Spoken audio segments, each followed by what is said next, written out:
Good morning and welcome back to Daily Red Devil for all of your latest Manchester United transfer news and talk. And as always, we're back with another massive show to bring you guys this morning. But before we jump into that, please do smash a like on the video and please do subscribe to the channel if this is your first time watching the show here. Got lots and lots to get into today. We're going to be talking about a story saying that people inside the takeover process are not convinced that Sheikh Jassim has actually left the process. We'll be talking about that in depth. Sorry, everyone. And we also will be talking a little bit about the Sir Jim Ratcliffe deal apparently being delayed. We will not find out the outcome of our future this week. That's what's being reported this morning. Lots and lots of other stuff to get into. I will talk about some football related stuff as well, of course, but I know at the moment everyone's focus is this takeover. It's the biggest bit of Manchester United history in my lifetime, I would say. It's the biggest thing that's happened in the last 10, 20 years of Manchester United's existence, really, isn't it? At least in the last 10 years. So we'll be talking, of course, about the takeover. Whether if you're, I'll just say this from the beginning, all right? I understand that some people, it's really, really getting them down. I understand that it's difficult for some people and mentally they're struggling. If that is the case, then this is just a disclaimer. We will be talking about the takeover. And if you don't want to hear about the takeover, then obviously you can go and check out one of our other videos on the channel, or you can come back and watch again later. So I just wanted to say that because I don't want people to watch it and then, to be feeling miserable. Right, let's crack on with the show though. Let's get on with it. So let's talk a little bit. All right, let's start off. You know what? Let's start off with some positivity. Okay, why not? Let's completely turn things on its head. And let's talk about football, because we haven't talked about football in what feels like a lifetime, have we? And I know a few people in the chat want us to talk about football, so we will do that today. So I want to say a massive, massive shout out to Rasmus Højlund, who scored an absolutely beautiful goal last night for Denmark. If anybody didn't see the goal, go and check out the highlights. Absolutely stunning goal. And also a big shout out to Marcus Rashford, who helped England secure qualification to the Euros with an absolutely unbelievable goal against Italy. Again, if you did not see that goal, go and watch it. Jude Bellingham, Marcus Rashford link up for one of the nicest goals I think I've seen this season, honestly. And I just don't understand how Rashford does it for England but doesn't seem to be doing it for Manchester United at the moment. Hopefully this goal for England against Italy last night will help Rashford build confidence, because the goal was absolutely unbelievable. So go and check out that goal.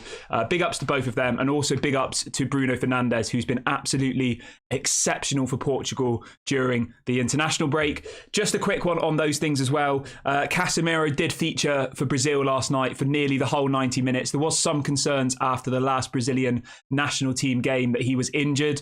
He did play most of the match, so Casemiro is okay. And I think that's a massive positive, because Casemiro is one of my favourite players. I think, yes, he's had a couple of dodgy games this season, but I think he is really, really essential to our team. So there's your football news for the time being. There is some other bits that we'll talk about more, football on the pitch related a little bit later. But obviously, as you can see by the title of the show, lots and lots of stuff is going to be focused around the takeover at the moment. And we all know that is the case. So it is what it is, isn't it? There's not much else we can do about it. Right. So let's talk about this Sir Jim Ratcliffe delay then. So this is coming out from James Ducker in The Telegraph, who's a very, very good journalist, very close to Manchester United. He is the football correspondent for Manchester United and Manchester City, 300,000 followers on Twitter, very reliable journalist. He is reporting this morning, Sir Jim Ratcliffe's 25% purchase of Manchester United is not expected to be put to the club's board on Thursday, as final details are still being discussed. However, a deal is thought to be within insight over the next 2 weeks. So we're 2 weeks away now from even them discussing it at board level. We thought it was going to be on Thursday. That's what we were told. Some journalists had come out saying Thursday was the day, but James Ducker has completely dismissed that, saying that the board won't even discuss it for about 2 weeks. And there's still things that need to be ironed out, whether it's what the breakdown of the deal is, how easy it will be for him to buy the whole club. It could be things like whether the Glazers are still able to take dividends. There's all these different things which I'm sure need to be discussed. And there's all these different things, like I said yesterday, that could cause issues at board level. It could cause issues with the shareholders. If there's any parts of the deal that any of them don't like, it could completely mess this deal up. So I know it's frustrating, but we're going to be talking about this for at least another 2 weeks, and we're not going to have any idea who the actual winner is going to be for more than 2 weeks probably at this rate. Let's see what everybody's saying in the chat quickly. Malp says the truth is nobody knows what's going on. Yeah, I mean, the thing is, right, I'll just say this on this show, what I've always tried to do is bring you guys the news and then discuss it, okay? But at the moment, the news is changing very, very quickly. So just to clarify, I'm not a journalist. I'm a football fan who loves Manchester United, who's created this community, which is your community, where we all come together and we talk about football. So if one day people are saying that Qatar are re-entering the race and the day before they're saying they're not, this is just me passing on information that's from credible journalists. I always get the information from credible journalists. Let's see what else people are saying. Malp says they're all playing with the fans and it's shocking. Yeah, it is. You know what?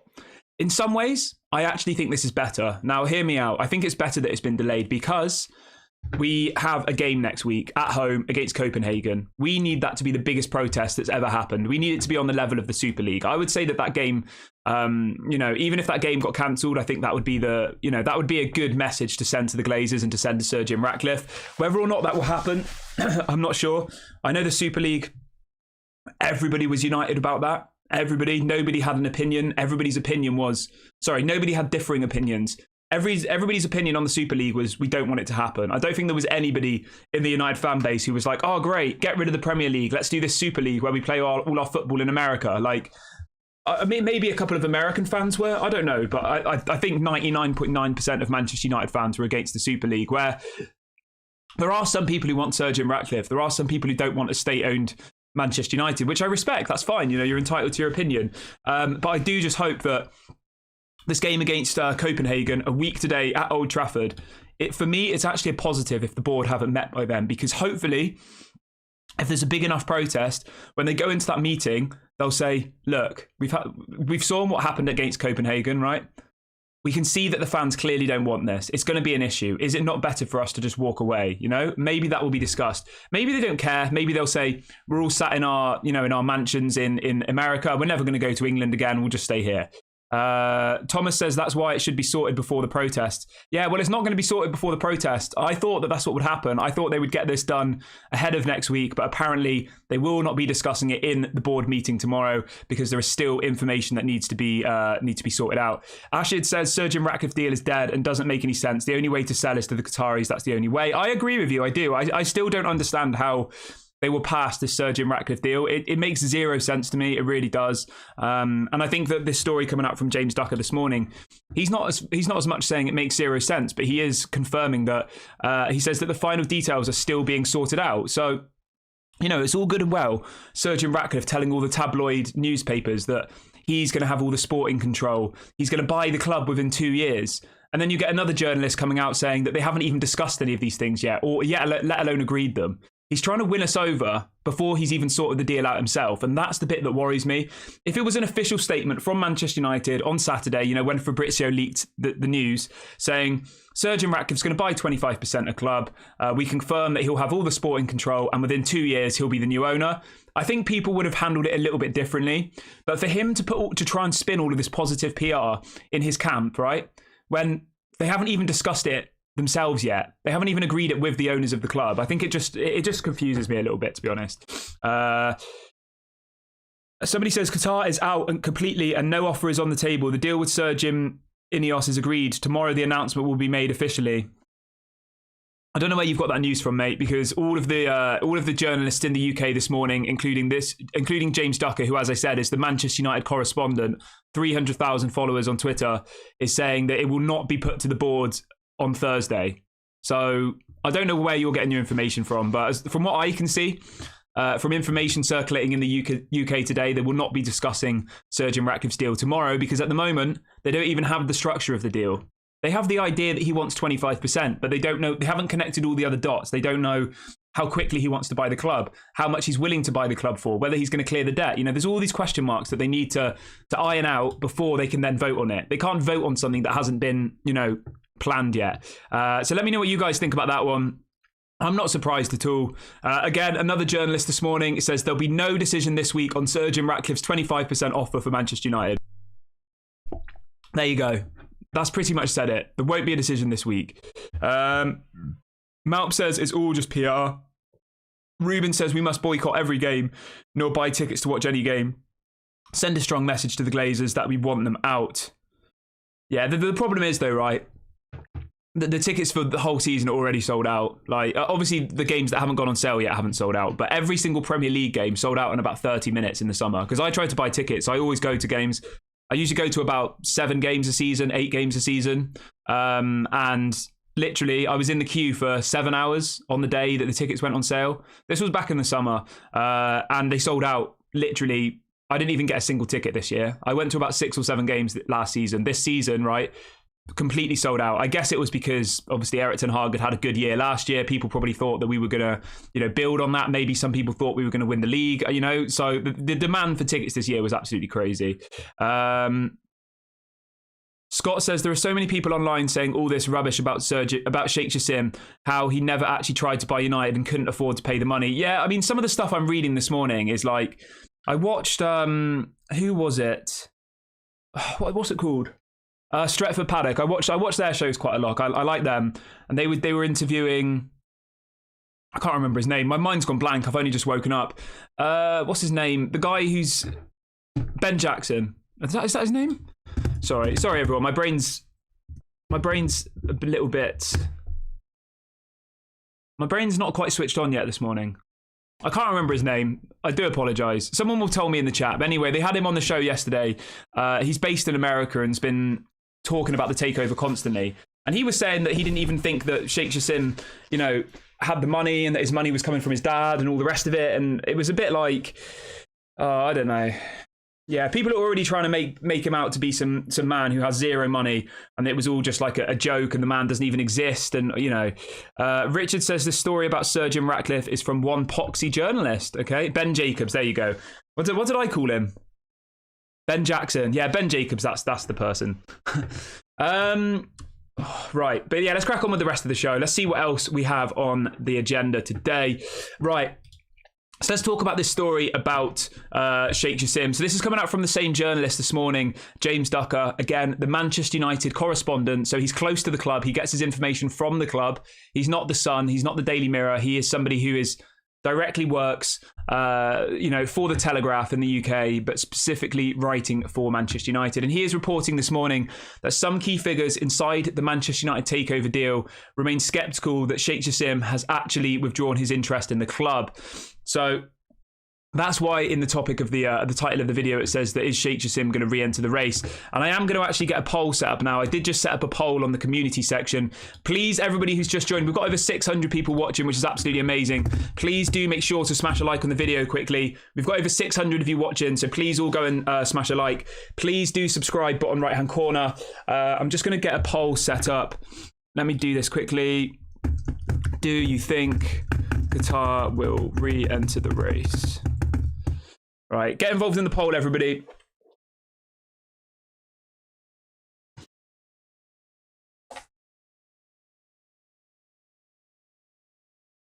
So the question is, do you think Qatar will re-enter the race? Let me know what your thoughts are. Get your comments in the live chat and in the comments. That's what I read, but who knows? Al says, I read that Sheikh Jassim is thinking about buying Spurs. The Spurs fans are really excited and want Qatari investment. I mean, I bet they do. Imagine if Spurs got bought by Qatar. I honestly reckon they'd be winning league titles in like 3 to 5 years because they've already got the stadium. I would say they've got a better squad than us at the moment. They've definitely got a better unity than we do. So I would be very, very surprised. Comeback King says the meeting is cancelled. Get over it. Yeah, well, we'll have to wait and see what happens with this meeting. Zaid says, I'm praying to the football gods that Qatar re-enters the race. Yeah, I mean, that is a possibility. We just have to wait and see what happens with that. 1 second, I'm just going to plug in my Ethernet cable because the internet started being badly behaved.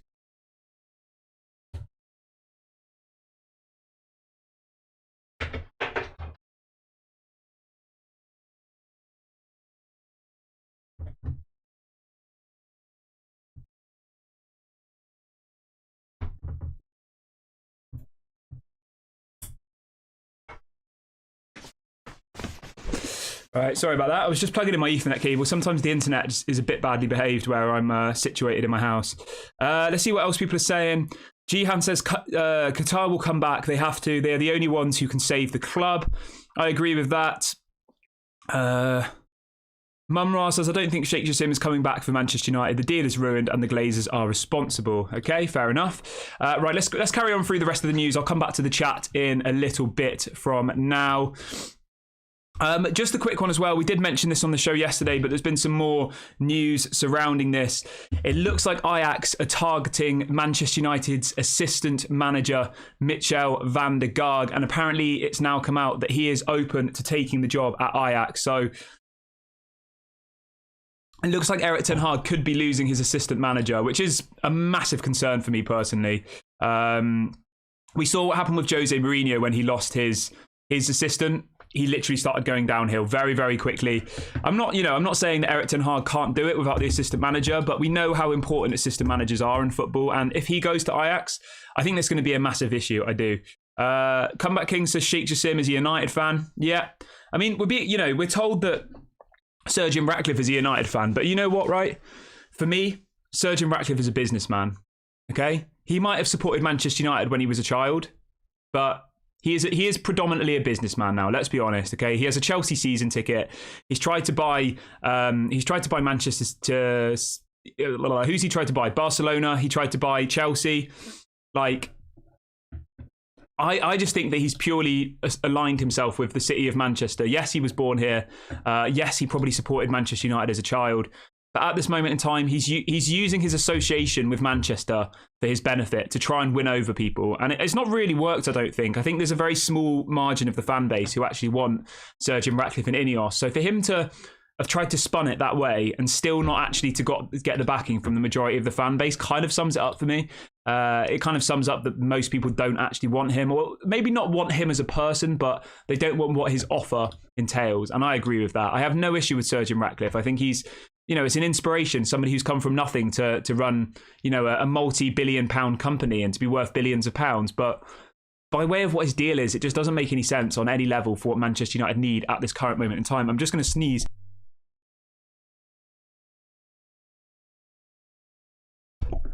Gosh, God. Malp says he's a Chelsea fan. I mean, it's possible, isn't it? Al says, will Sir Jim Ratcliffe frack the ground around Old Trafford? I don't know about any of that. Somebody else says the father of Sheikh Jassim is not interested at all in these sports businesses. Jassim has got a big no from him. Yeah, I mean, that is a possible outlook, A lot of people are saying that his money is coming from his father, who's obviously one of the richest people in the world. And that he doesn't actually have the money himself, which might be true. I don't know the ins and outs of his bank account and what he can afford and what he can't afford. But we do know that Sheikh Jassim's father is apparently not that convinced by football as a whole. Doesn't see it as a profitable business, which I don't really understand. If you've watched what the Glazers have done to Manchester United, buying a club for £500 million, leveraging that debt against the club. And then 18 years later being offered $6 billion for it after spending nothing. I mean, that sounds like good business to me. If someone said to me, borrow $500 million from the bank, invest it in me, and in 18 years you'll get $6 billion back, I would say that sounds amazing. So I don't really understand that argument. Ryle says all these journalists absolutely saying deal announced tomorrow. Now it was a rumor yesterday. Sir Jim Ratcliffe's bid didn't make a lot of sense. Yeah, I think there's still another twist in this tale. I'm not by any means saying that Sheikh Jassim's going to win the club. I'm just saying that I think there's going to be some big twist that we're not expecting. Charlie says at 10 years old, Sir Jim Ratcliffe moved to Yorkshire. Yeah, I mean, I don't really buy the whole like Manchester lad thing. I mean, it just doesn't really mean a lot to me, to be honest. Like, it means a lot sentimentally if that aligns with what their bid is, If he was offering 100%, clear the debt, new stadium, you'd say, okay, well, it makes sense. You can tell he's a Manchester United fan. You can tell he knows what's best for Manchester United. But for someone to put the most literally disgraceful offer I've ever seen in the world to facilitate the Glazers staying, but to try and in the media spin this whole, oh, I'm a Manchester United fan, I want to put the Manchester back in Manchester. I mean, it's just a load of rubbish for me. Everyone who's just joined in the last couple of minutes, please do make sure to smash a like on the video. Please do subscribe, bottom right hand corner. We've got over 700 of you watching, only 150 likes, so please do go and do that if you haven't already. I'll come back to the chat in a minute. A couple more bits of news to read through before the end of the show. Just a quick one on football matters as well, actually. Harry Maguire started for England yesterday, put in a really good performance. So I know everybody in the chat doesn't seem to like Maguire much anymore, but we do rely on him now. We need him. Martinez is out for 3 months. Varane's injury prone. We need Harry Maguire. I know that sounds crazy, and I know you're thinking, have you fully woken up this morning? But we need Harry Maguire this season. We do, and he played quite well yesterday. He did. I watched the game against Italy, England-Italy, 3-1 victory for England, and Harry Maguire was decent. He was okay. You know, he didn't put a foot wrong. So fair play to Maguire. Let's hope that he kicks on from this, and let's hope that he has a good season, because I think that's really, really important for him, important for Manchester United. I wanted to quickly as well just have a little bit of a focus on the game on Saturday, and I wanted to just bring everybody's minds back to football for a minute. I wanted to get you guys' score predictions for the game against Sheffield United. I want you to let me know in the comment section, let me know in the live chat, what do you think the score will be against Sheffield United? I think we're going to go and batter them, I do. I'm going to go with 3-0 Manchester United. Sheffield United have got 1 point out of 8 games this season in the Premier League. They've lost their last 5 games in a row. They lost 8-0 to Newcastle United at home. They're in absolutely terrible form, absolutely awful. And I think we've got to go out there and put in an absolutely massive performance. 3 points are essential. If results go our way this weekend, we could be up to about 6th or 7th if other teams lose. So it's a must-win game. We all know that. I'm going 3-0 Manchester United. But do let me know what your score predictions are in the live chat. I'm going to delete that.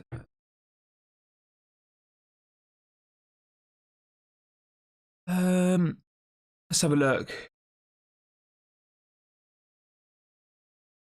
Hendrik says, Harry Maguire is not a bad defender. He just doesn't fit our style of play. I agree that. I agree. I agree, to be honest. I think, Harry Maguire with a five back with 3 centre backs, I think he's actually all right. But other than that, I don't think so. He doesn't suit Erik ten Hag's system, but I think it's not really a question of does he suit Erik ten Hag's system anymore. It's we need him. We don't have any other centre backs. Varane's injury prone. Martinez is out, so it's either him or Johnny Evans. I mean, it's a close competition between the two. I wouldn't say either are much better than the other. But yeah, it is what it is, isn't it? I'll read out a couple more chats before we wrap up the video. Comeback King says, if we get Sir Jim Ratcliffe, forget it. United is over. Sheikh Jassim is the one simple. I agree, right? That obviously I think Sheikh Jassim is the better bidder for Manchester United, but I don't really buy into this whole like Manchester United is over. I just think we'll be the same as we were before. I just think we'll be like a 4th to 10th place team. That will be our trajectory over the next kind of 10, 20 years. We'll just finish somewhere between 4th and 10th every single season. We might win the odd League Cup, and every season the goal will be top 4. And if we get top 4, the fans will be somewhat happy, because we'll just start to accept mediocrity, which I've already accepted, to be honest. I have already started to accept mediocrity with Manchester United. If we lose to Crystal Palace at home, I'm disappointed, but I'm not surprised. If we lose to Tottenham away, if we lose to Arsenal away, I'm not surprised. Whereas before, if you've watched that David Beckham documentary, right? You go away to Liverpool, you have to beat them. Like, when was the last time we beat Liverpool? I remember it was when Juan Mata scored that kind of volley, didn't he? That must have been about 8 years ago. Like, we haven't beaten Liverpool away from home in so long. But I'm going to wrap the video up here, guys. Please do make sure to smash a like before you go. Please do subscribe, bottom right-hand corner. I will be back live at 6 p.m. UK time. If anything breaks during the day, I will go live as always. Thank you so much for watching. This has been Daily Red Devil, and I'll speak to you all a little bit later.